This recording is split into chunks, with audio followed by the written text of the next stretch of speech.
Mga kabrigada, si Pangulong Marcos nanawagan sa mga Filipino abroad na lumahok sa overseas voting. Brigada Maricar Sargan, i-brigada mo. Brigada Live Report.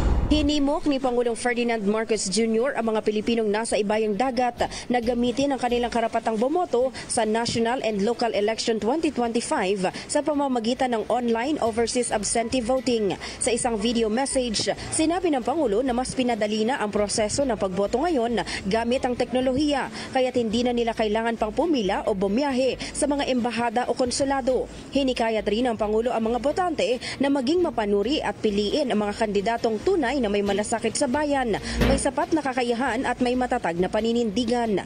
Nabatid na nagsimula ang overseas voting noong April 13 at magtatagal hanggang sa araw ng halalan sa May 12. In the heart of changing lives, ako si Brigada Maricar Sargan ng 105.1 Brigada News FM Manila, The Music and News Authority. Brigada Balita Nationwide. Ang bahaging ito ay hatid sa atin ng Fast Relax. Tanggal ang sakit, ora mismo.